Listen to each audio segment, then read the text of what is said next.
Now, at present, what are the pressing issues that should be addressed by stakeholders of the Iranian nuclear deal, such as confidence-building measures or economic incentives? Well, we're currently seeing a deadlock. With the nuclear deal itself, there's increasing tensions, especially in the Strait of Hormuz. There's a lot of pressure for Iran now to dispute from the EU. At the same time, of course, we saw a lack of U.S. attendance. Now, I mention this because although the meeting in Vienna was meant to be for those who believe that the deal is still on the table, it should still be a go, the U.S. could have sent someone to at least speak to Iran. That not happened.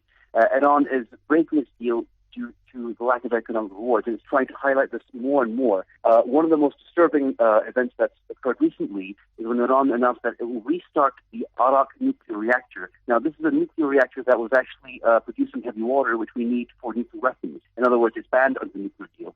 And so that breakage is very, very serious. Right now, we're seeing a deadlock. Iran does not want to blink first. It's pressuring the EU. At the same time, what we find is EU signatories to the deal, they are in between a rock and a hard place. They want the deal to work. They say they're committed to it, but they don't want to deal with the wrath of the US. A lot of EU companies are worried that if they were to deal with Iran and trade with them more openly, they will be blacklisted in the U.S., where they basically need more money. Well, how much more complicated is the Iranian nuclear deal now amid the volatile situation in the Strait of Hormuz? Well, we've seen a lot of increased tensions, and there is a greater threat of military action. Of course, Iran, for example, not that long ago, shut down the drones shut down over the Strait of Hormuz in the Gulf.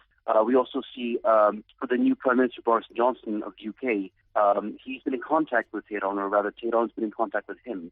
And the dilemma he has is that he has to prove himself as Prime Minister. He has the need for post-Brexit deals with the US. At the same time, he has to take credit for what happened in Gibraltar under the May government, so the previous government. And Iran's pressuring the EU, including the UK, to find a solution, and there doesn't seem to be one. There are some who may be willing to ignore U.S. sanctions, so China and Russia, for example, finding different ways of doing business with Iran. But again, coming down to the EU, their arrangements for payment is very limited. They have what's called the insect system. It's a payment system so that Iran can do trade for medical supplies and humanitarian supplies, but they're not getting the financial rewards that they were promised, and they're seeing an economic slump due to sanctions in their country. I think also I would add to that, because of the military escalation within the Gulf, of course, there's a risk to Gulf shipping. Insurance is going to go up. Traffic is going to be affected. Oil transport is going to be affected. And Gulf states themselves, so for example, the United Arab Emirates and others, they do have some reliance on port trade and port transit for business. And that will be affected. The Gulf is no longer going to be seen as a secure part of the Middle East. Well, speaking of shipping, and in particular security of shipping, what's your take on the British proposal of a European naval coalition and the Russian call for establishing a Gulf security organization? It's very interesting. Firstly, when I look at the UK's call for a European naval coalition, there's some irony here.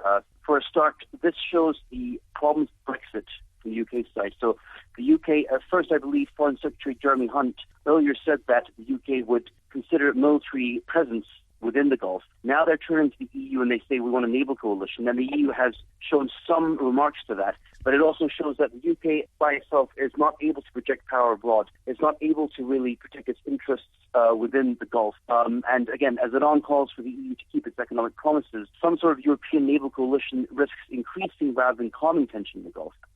Going back to Russia itself and how Russia has called for a security forum within the Gulf, within the GCC. I'm not surprised. It's very, very interesting. Russia is investing more and more in the Gulf states. Moscow has also received increasing visits from Gulf royals. And I believe also China is supporting the pact with the idea of this kind of cooperation council. Again, it's about protecting investments and mutual interests. So this is a time when the GCC is looking to Asia as well as Russia. China is also looking at the GCC. And we're looking at countries, so China and Russia, who believe in non-interference and sovereignty. And this is something the Gulf also supports. So I believe that mutual interest is leading to this kind of security pact. And finally, in the long run, if the oil tanker standoff continues, who will be the major winners and losers? Well, in the long run, if the standoff becomes much more violent or more militaristic, I think that, no one's really going to win. I mean, no one wants a war in the Gulf. The moment that happens, tourism is gone. Oil as a market is going to be affected. But in the medium term, one player that may gain some will be Oman. Of course, Oman, that we discussed before, they're one of the GCC states. They've often been used as a mediator between Iran and the U.S. Now, some are arguing that they could be used as well to mediate between Iran and the UK. Certainly when it comes to the U.S. withdrawal since 2018, they have been mediating and used as sort of, a backdoor for backdoor diplomacy. I believe yesterday Oman's foreign minister actually visited Tehran for regional talks, and he has publicly urged Iran to release the Steno Impero tanker that was of British origin. Oman has, however, denied that they are trying to mediate, and we should remember this, that although Oman as a country has made a name for itself as being a mediator in the Gulf, they don't want the Gulf to become too hostile, and I think that right now they're worried that this could happen.